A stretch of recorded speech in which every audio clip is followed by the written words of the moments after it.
दोस्तों नमस्कार। संदीप त्रिवेदी हाजिर हूँ the story of recording club part 9 लेकर के।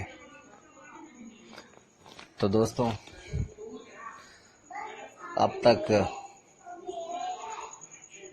चलते चलते हम 9वें ऑडियो पर आ गए हैं और प्रयास यही है कि साल भर ये सिलसिला यूं ही चलता रहे और ज़रूरत पड़े तो उससे आगे भी।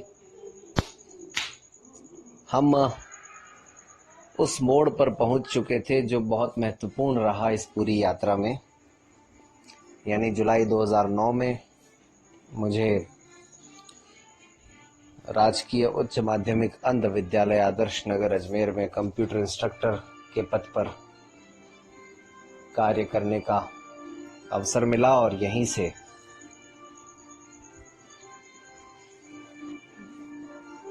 रिकॉर्डिंग का काम करने की नींव पड़ी।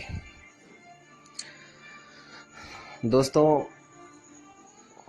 बहुत सारे साथी ऐसे भी हैं जो इस ग्रुप में हैं तब जो उस समय विद्यालय में पढ़ रहे थे, और उन साथियों को भी बखूबी याद होगा जो हम लोगों का 2 वर्ष का कार्यकाल रहा वहाँ पर। बहुत से लोगों को बुरा लगा होगा तो कुछ लोगों को अच्छा भी लगा होगा, लेकिन ये बताना इसलिए ज़रूरी है कि इन सब घटनाओं के साक्षी बहुत सारे लोग रहे हैं, ये भी हमारे साथियों को मालूम होना ज़रूरी है। हम लोग वहाँ पर अपनी भूमिका ठीक से निभा पाए नहीं निभा पाए, लेकिन इतना ज़रूर है कि जो कुछ भी मेरे लिए, कम से कम मैंने जो कुछ भी वहाँ सीखा 2 साल काम करने के दौरान, या कुछ बच्चों को अगर कुछ थोड़ा बहुत हम लोग सिखा पाए, क्योंकि ज़्यादातर समय अनेक तरह की समस्याएं रही, उनके बारे में चर्चा करने का फिलहाल कोई इरादा नहीं है।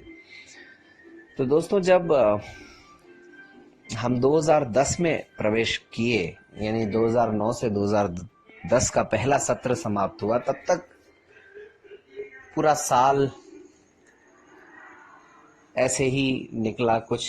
कभी कंप्यूटर ठीक चले, कभी नहीं चले, कभी विंडो की प्रॉब्लम, कभी स्पीकर्स की प्रॉब्लम, कभी कुछ और। तो ऐसे करके ये सिलसिला चलता गया। कभी स्वाइन फ्लू के कारण बहुत सारी छुट्टियां हो जाना, कभी विद्यालयी समस्याओं के कारण स्ट्राइक हो जाना, कभी बस यूं ही करके ये साल हमारा निकल गया।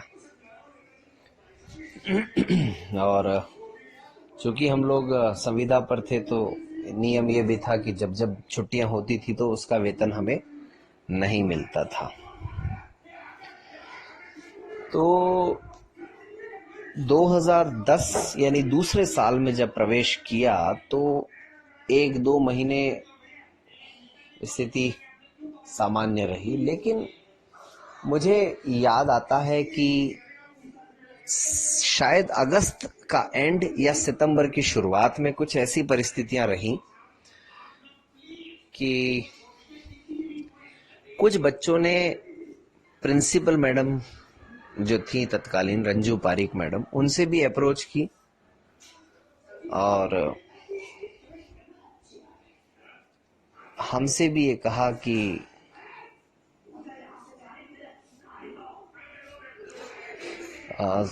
सर कंप्यूटर का कुछ नॉलेज है आपको तो इसका इस्तेमाल करके रिकॉर्डिंग करवाई जा सकती है। एक्चुअली यहाँ पर एक चीज़ और मैं करेक्ट कर दूँ, मुझे ठीक से याद नहीं है कि अगस्त या सितंबर में रंजू पारिक मैडम आ गई थी या नहीं आई थी, लेकिन हाँ दिसंबर होते होते तो खैर वो आ गई थी या चली गई थी, ठीक से याद नहीं है मुझे। लेकिन एक प्रिंसिपल थी नर्मदा शर्मा मैडम, जो कि मैं जब 12th में पढ़ता था तब भी उस विद्यालय की प्रिंसिपल थी, और जब मैं 2 साल के लिए यहाँ आया तब भी वो प्रिंसिपल थी। तो खैर जो भी थी, उनसे भी बच्चों ने कहा और मुझसे भी कहा। मैंने कहा हाँ क्यों नहीं, किया जा सकता है। लेकिन कैसे करना है इस बारे में मुझे कुछ भी नहीं पता था, लेकिन मैंने उस समय कहा कि हाँ, रिकॉर्डिंग की जा सकती है। अब जैसे ही ये प्रस्ताव आया तो प्रिंसिपल मैडम ने भी बात की कि भाई हमारे पास इतनी बड़ी लैब है, स्टूडियो बना हुआ है, तो हमें इसका इस्तेमाल करना चाहिए।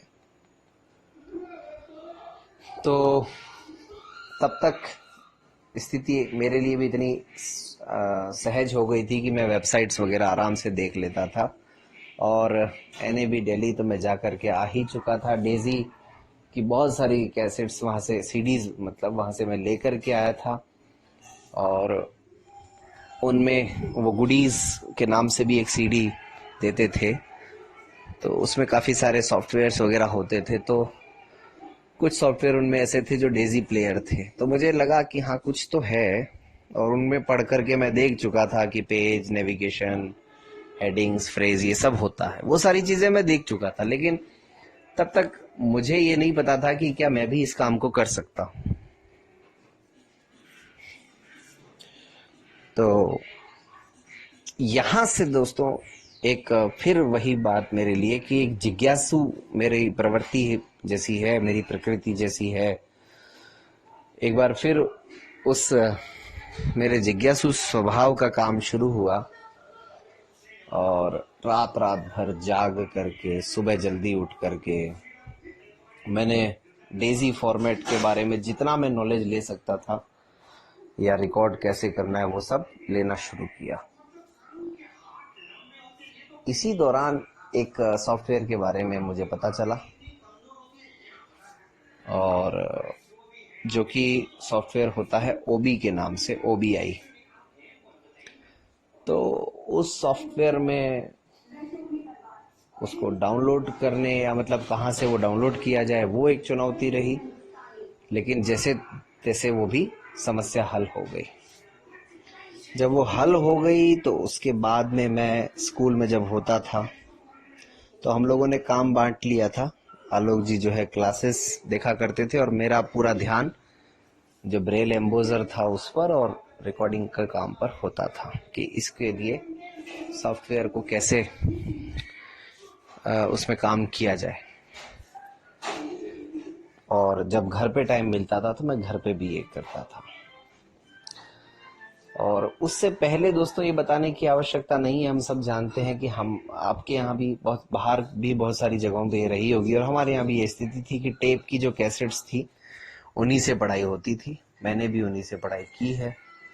और एक तरीका होता था, हम लोग रीडर रखा करते थे घर पर, तो कैसेट के साथ साथ रीडर से भी, और जब जरूरत पड़ती थी तो टेप में रिकॉर्ड करवा के, और ऐसे ही बस काम चलाया जाता था। या पुराने साथियों ने जो कुछ रिकॉर्ड करवा रखा है उसको पढ़ करके जो है अपना अध्ययन किया जाता था।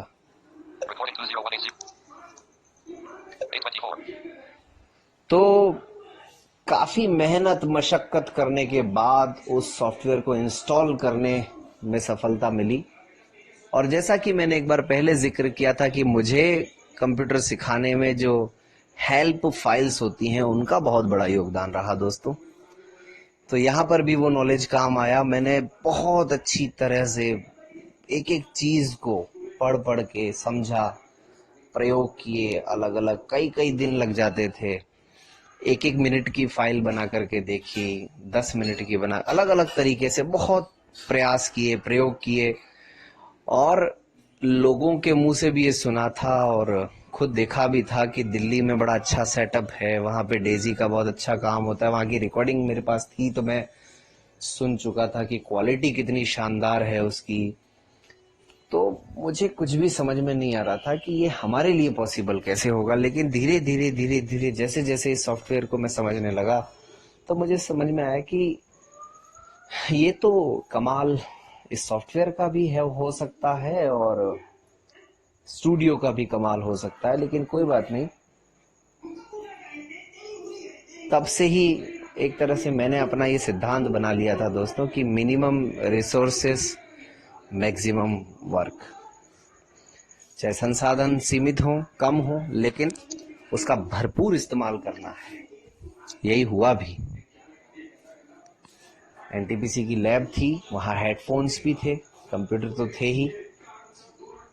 तो अब समस्या थी कि बस ऐसा सॉफ्टवेयर मिल जाए, क्योंकि रिकॉर्डिंग तो हम नॉर्मली भी गोल्ड वेव वगैरह में भी कर सकते थे, लेकिन जब सेटअप हम स्टार्ट ही करना चाह रहे थे स्कूल के माध्यम से, तो हमें लगा कि एक राजस्थान में भी डेजी का फ्यूचर होना चाहिए। तब तक मेरी जानकारी में राजस्थान में 2 जगह थी, एक तो माउंट आबू और एक जयपुर, जहां पर ये सुनते थे कि डेजी की रिकॉर्डिंग होती है, लेकिन कोई व्यक्ति ऐसा मिला नहीं जो वहां की रिकॉर्डिंग का इस्तेमाल कर रहा हो। इसका मतलब आप समझ जाइए कि स्थिति क्या थी। तो जैसे तैसे सॉफ्टवेयर को इंस्टॉल करने में सफलता मिली। उसके बाद बहुत सारी ऐसी नई नई चीज़ें मुझे समझ में आई, जो एक कंप्यूटर की लैंग्वेजेस जो लोग पढ़ते हैं उनके लिए उनका उपयोग होता है। लेकिन ये सब प्रयोग करने के दौरान मुझे भी उनसे कुछ फेमिलियर होने का अवसर मिला, और मुझे लगा कि मैं शायद कुछ अलग हूँ, कुछ हट करके हूँ, ऐसी फीलिंग मेरे मन में आने लगी, क्योंकि मैंने वो तिलिस्म को तोड़ने में सफलता हासिल कर ली थी, जो कि भारत में लगभग 2004-05 से चल रहा था, और राजस्थान में उसका उद्भव पूरी तरह से नहीं हो पाया था। तो मुझे कुछ धुंधला सा याद है कि शायद 10th क्लास की कोई हिंदी की व्याकरण की बुक सबसे पहले मेरे पास आई थी कि उसको रिकॉर्ड करना है, लेकिन चुनौती वही थी कि कैसे। तो सॉफ्टवेयर को समझने की प्रक्रिया जारी थी, उसमें धीरे धीरे सफलता मिलने लगी, और किस प्रकार किस रीडर के साथ सबसे पहले मैंने रिकॉर्डिंग स्टार्ट की थी, और उनके साथ कितने समय तक मैं काम कर पाया, और आज क्या सिचुएशन है आने वाले अंकों में। धन्यवाद।